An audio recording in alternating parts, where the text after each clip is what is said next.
100 years ago, a mysterious rift opened in the sky above Earth, unleashing a horde of dimensional beasts that devastated the planet and nearly wiped out humanity. Only those gifted with awakened talents were able to fight them. Among the survivors was Yedian, an orphan who lived with his younger sister, his only family. Unfortunately, Yedian possesses one of the weakest talents imaginable, constantly doubting whether he can protect the people he cares about most. However, everything changes the day he is struck by a strange energy in his dream. When he wakes up, he finds a strange notification before his eyes. A system prompt from another world grants him the ability to copy his sister's talent. From then on, Yedian wields the power to rewrite his destiny as his new gift allows him to copy any talent he desires. Meanwhile, the little girl with bangs proudly shows off the dish she made for him. Soy sauce pork, his favorite food. Grateful for the food and the warmth of home, Yedian couldn't help but smile. The power of talent copying was indeed miraculous, but he had no intention of testing it on his little sister. Even so, he realized that his sister's basic talent was far superior to his own, which was at a weak first-grade level. Yaoya's ice talent was extremely rare, and once it awakened, he was certain his sister would absolutely dominate her opponents. He secretly hoped their parents would be at ease now. Then Yedian put on his hoodie and went for a walk, ready to test his new ability. Activating his talent sensor, he discovered his current range was only about 3 meters. In a crowd full of low-level talents, such a small radius felt incredibly frustrating. He had hoped to find at least one mid-level talent, but all he detected were unimpressive ones. Still, he considered checking out the academy soon. Even if he had awakened a low-level talent, this copying ability could truly change everything for him. One thing was for sure, Yedian was determined to enter an academy that didn't judge students based on talent. This thought sparked an idea, and he decided to enroll in the 5th best Linhai Academy.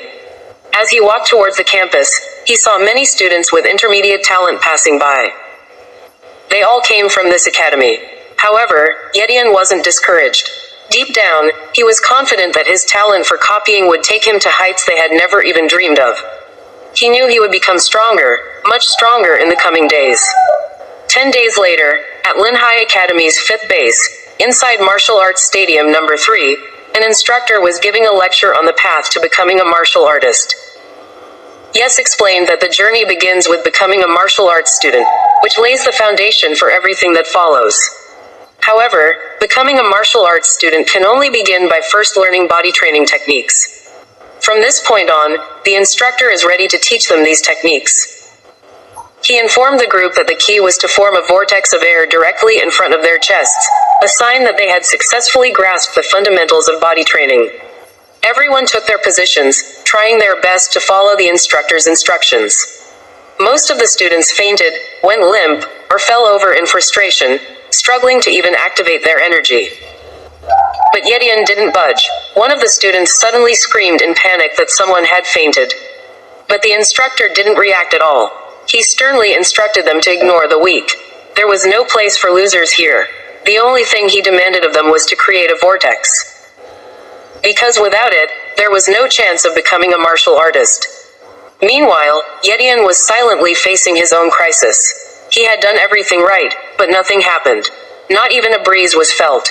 Frustration built up inside him as he cursed his own low talent, blaming it for his failure to produce even a single gust of wind. Just as the instructor's patience was running out, he exploded and called this class the worst he had ever taught. Everyone collapsed on the ground, except for Yedian, who was still standing, though nearly collapsing. The instructor sneered and said that he wished these losers would start imitating Chendong and improve their motivation, instead of acting like a bunch of lazy idiots. Then Yedian turned to Zhang Bao and asked who Chendong was. Zhang Bao grinned and began to spill the details. Chendong was truly extraordinary, no ordinary student. It had taken him only half a month to earn a position as a martial arts student. And he was so impressive that the headmaster himself was personally mentoring him. Yedian thought Chendong must have a talent that was far superior to his own. Then Zhang proudly showed off Chendong's signature, saying that if Chendong were to reach the top, that signature alone would be enough to cover his rent for several months. Yedian was speechless while the pig-faced man stood there puffing out his chest in pride. Suddenly, a wave of excitement erupted as all the surrounding students began jumping for joy. They were thrilled to see Chendong walking towards them. The entire crowd was now eager for his autograph, and Zhang immediately shot forward at full speed, ready to push anyone away to get another one. Meanwhile, Yedian was watching Chendong, who was quite well known around the area with a solid mid-range ranking. Chendong told everyone that he had come to offer encouragement on behalf of their teacher and had no intention of being a laughingstock in front of his peers. Yedian, acting shrewd, insisted on shaking his hand, sending the crowd into a frenzy. Zhang rushed to get the first handshake, and the rest of the crowd quickly followed suit until it was finally Yedian's turn. This man had a plan of his own. He extended his hand, shook it, and Dong casually wished him luck. That was when Yedian realized it. He then stood in front of a status window that read, "Intermediate talent copied and now ready to merge." Even the talent reaper wasn't sure how this fusion would turn out. He himself still didn't know why he felt like he'd been struck by lightning from the inside out earlier, but he pushed those thoughts aside to focus on what was in front of him. He immediately chose the fusion option. As soon as he did, a sharp pain shot through his chest, like someone had shoved his heart into a meat grinder. Now this ability thief's brain felt like it was melting. He finally realized that stealing wasn't as easy as it sounded. The person lay on the floor, barely holding on. After a moment, a status window lit up, confirming that his cultivation talent had successfully advanced to intermediate level. Although it was incredibly painful, Riper felt it was worth it. He traded all that suffering for a fresh start and a completely new version of himself. Furthermore, the cooldown for the copying talent was only 30 days. He figured he could continue copying talents after the time was up, which suited him perfectly. He now turned to trying out the body training technique. After getting into position, he tried it again, and right before his eyes, a small tornado began to form. Everything was going so smoothly now that he had the intermediate talent. With this, he began to see the bigger picture, and becoming an elite martial artist no longer seemed impossible. Even reaching the level of a great martial artist now felt truly possible. A month later, under the moonlight, a ferocious wolf leapt from rooftop to rooftop. At the same time, a father and daughter were out planning a dinner. Meanwhile, Yedian was now a martial arts student with a long road ahead of him before he could call himself a true martial artist. With Sindong receiving personal training from the headmaster, Yedian thought that the man must have leveled up much faster than him. In the blink of an eye, the lantern his father was carrying fell to the ground as the ferocious wolf pounced on him, killing him instantly. The little girl's cry pierced the silence and Yedian froze. Her face paled at the brutal sight. Suddenly, panic erupted as everyone realized there was a monster among them. Screams filled the air. People shouted for everyone to run. Their voices trembled with fear after witnessing the monster kill someone. This was Yedian's first time seeing a monster up close. Just as the creature approached the little girl, Yedian mustered the courage to pull her out of the way, while the wolf chased them from behind. Fear gripped her as she realized the beast was too fast, giving them barely any time to escape. At that moment, a heroic figure burst onto the scene. Crashing into the wolf from behind, the road beneath them cracked. Silver Moon Wolf spun around, growling at the figure who dared disturb his prey. Standing there was none other than the infamous Captain Galwolf, apologizing for his late arrival. He ordered Yedian to keep the little girl safe while he confronted the beast. As Yedian took a breath and held the girl tightly, Galwolf stood his ground, ready to show off. Just as the hero engaged the fearsome wolf, Yedian swiftly covered the little girl's eyes, shielding her from the brutal sight. Gallo, who was fighting, immediately sensed the raw power contained within the beast. It was as if this was no ordinary monster. Even after throwing it like trash, he knew its speed was not to be underestimated. But with a grin, he reminded the big dog that it wasn't fighting alone. At that moment, 3 of his teammates descended from the sky like lightning, landing beside him, ready to finish what he had started.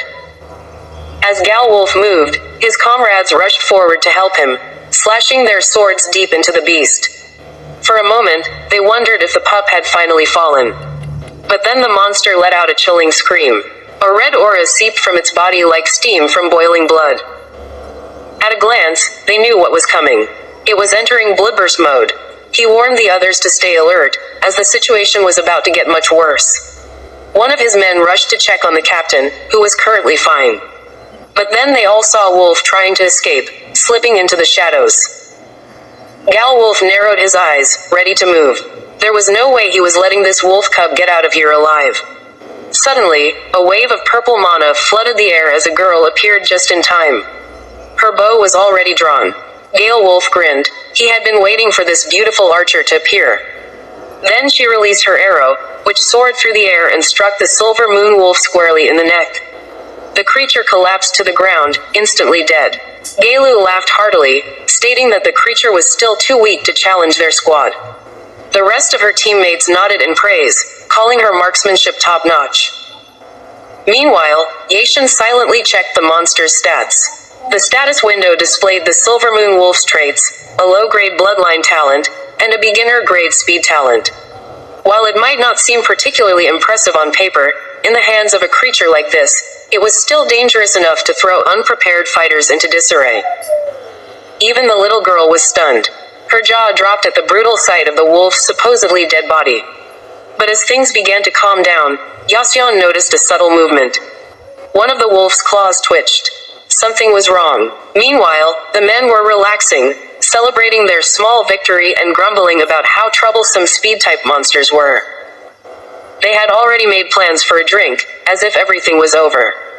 That's when Gale Wolf's instincts kicked in. He sensed something. Something was off. Without wasting any time, he immediately alerted everyone that the monster was still alive. In a burst of rage, the Silver Moon Wolf rose to its feet, howling in rage. His eyes burned with pure hatred, refusing to give up easily. Monsters like these knew no such thing as defeat. They were terrifying because of their tenacity, fighting to the last breath.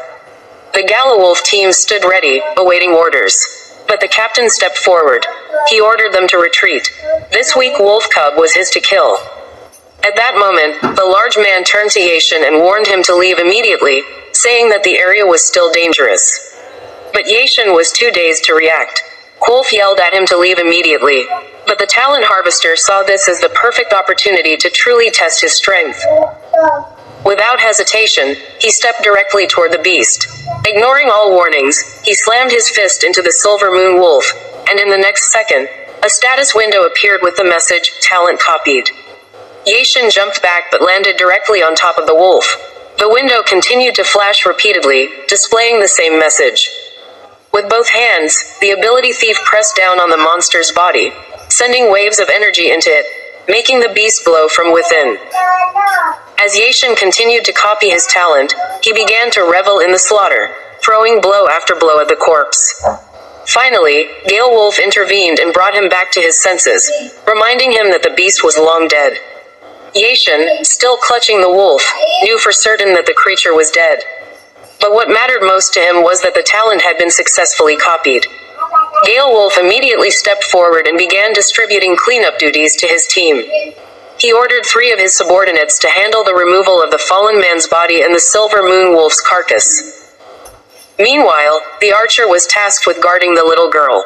As Miri and the others prepared to leave, Gale Wolf turned to Yaishin and said that he hoped to see him again as a member of his squad after Yaishin reached the rank of martial warrior. The thought excited Yaishin. He couldn't wait for the day when he would be strong enough to take on the position. When he got home, the first thing he did was wash the blood off his face, taking care not to let his sister see any signs of what had happened. If Yayu saw him like that, she would surely be very worried.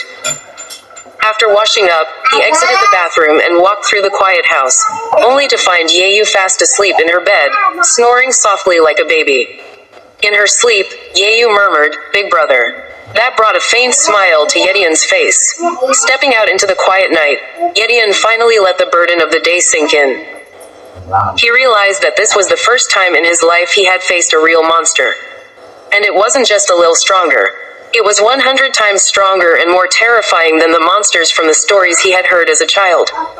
As he gently tucked Yayu in, making sure her sister was warm and safe, a quiet determination began to grow within him. He knew he had to achieve martial arts status soon, because one day, he might be the only one who could stand between his sister and such a nightmare. Now, his mind began to fill with wild thoughts, wondering if it was possible to combine the talents of a monster into a human body. On his bed, he stared at the status window floating in front of him.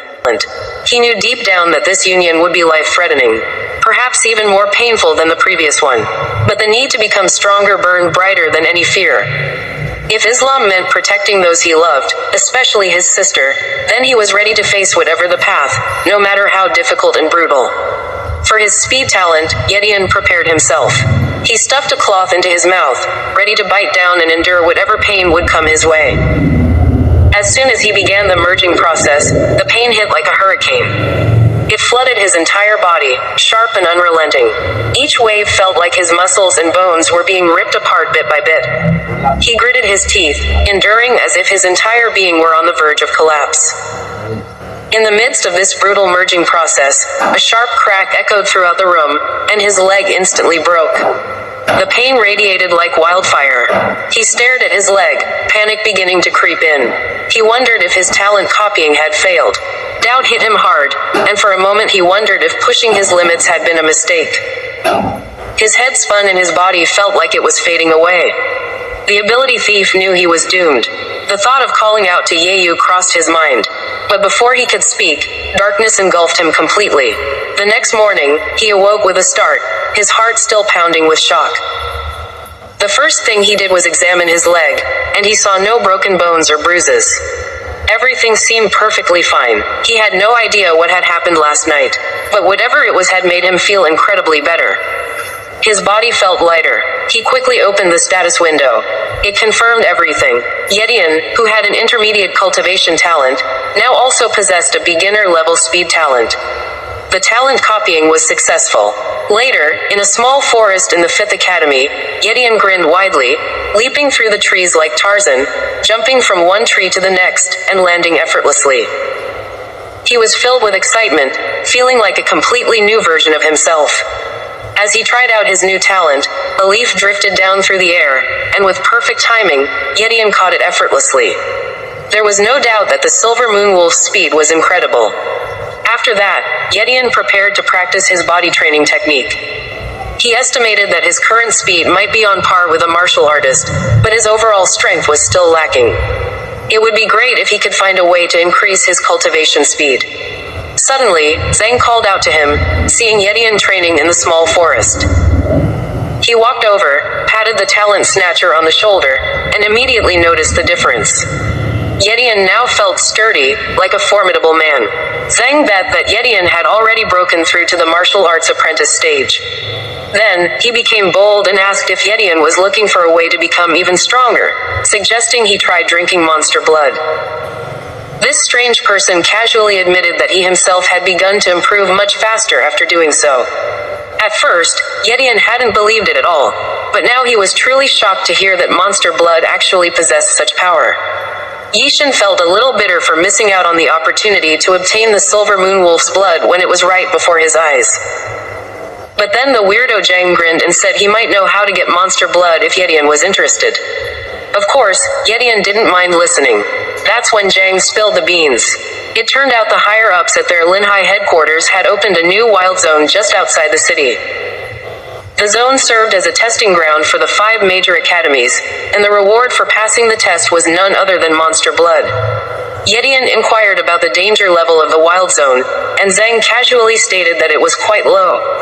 Most of the monsters had been cleared out except for a few remaining, weaker descendants. Yedian felt it was worth a try. Zhang immediately tried to persuade Yedian to join his team for the exam. Yedian's face immediately went blank, almost frozen, as if struck by a facial paralysis spell, clearly struggling to accept the offer. Zhang complained that he only shared this confidential information because they were good friends. Yedian apologized but said she would join another time. Zhang called her cold-hearted for rejecting him like that. However, Yedian felt joining the team was too risky. Her abilities were still a secret, and revealing them could jeopardize everything. She felt safer handling things herself. This talent usurper was more passionate and more determined than ever to break through the limit of obtaining the monster blood, and finally reach the rank of martial warrior.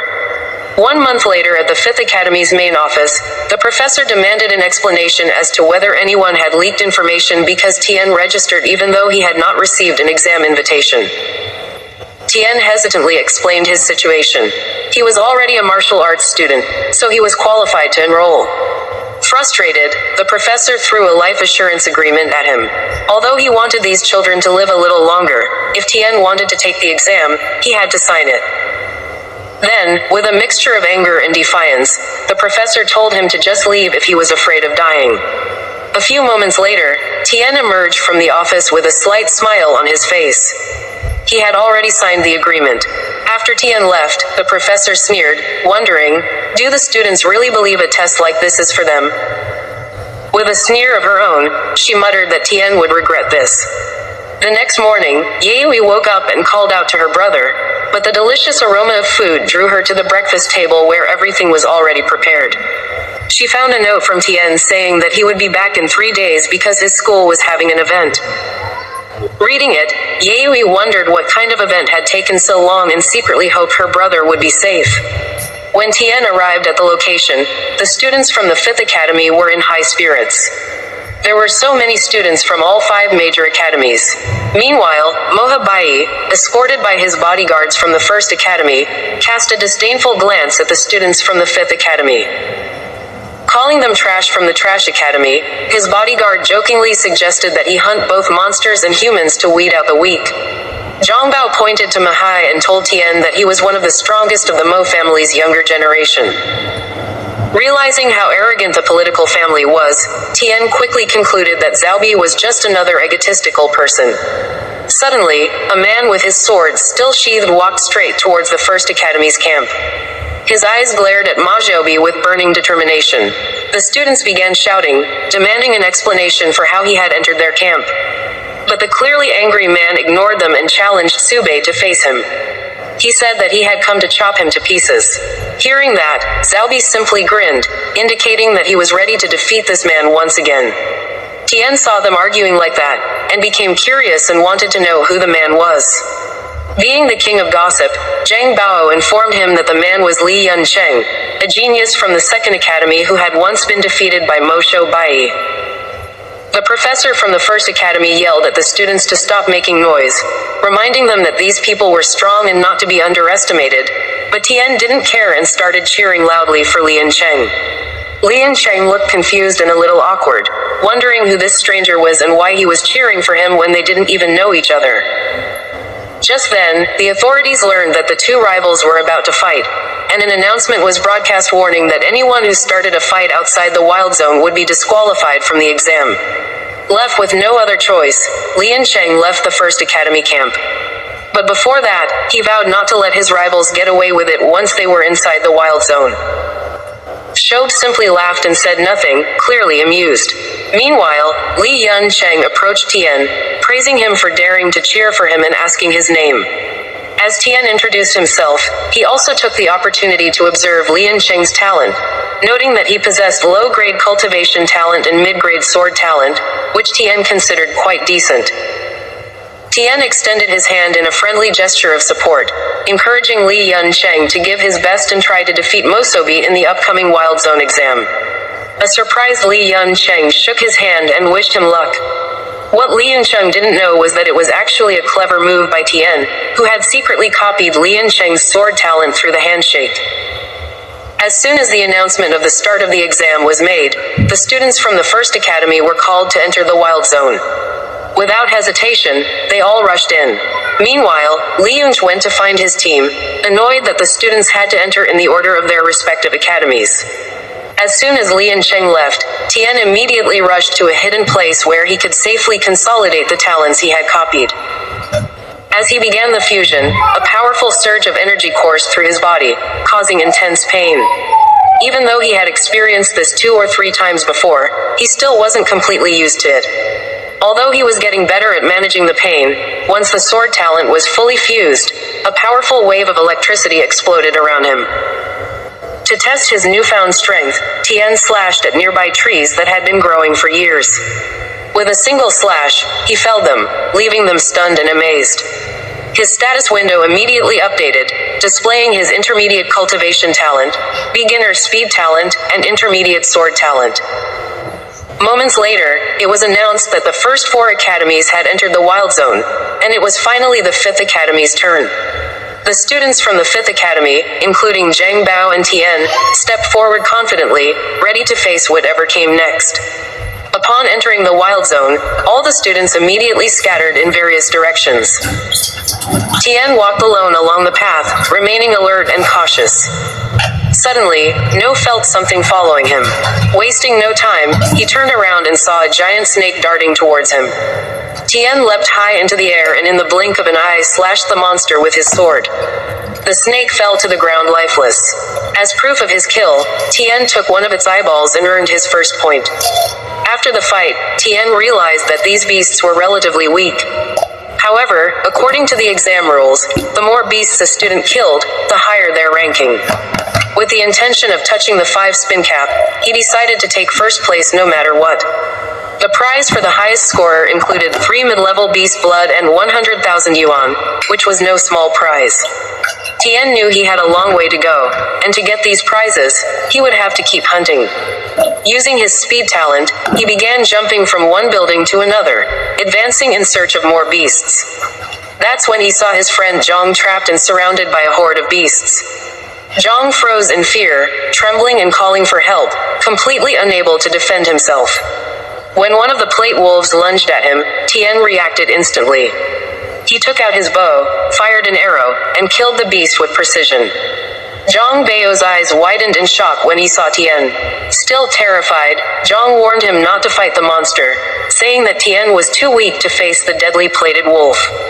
Hearing this, a faint smile appeared on Tian's face. With his combined speed and sword skills, he moved lightning fast around the beasts, cutting them in half in a matter of seconds. Once all the monsters were down, Tian stood calmly amidst their lifeless bodies, undisturbed. Meanwhile, Zhang froze, too shocked to speak, struggling to believe what he had just witnessed. It all felt surreal to him.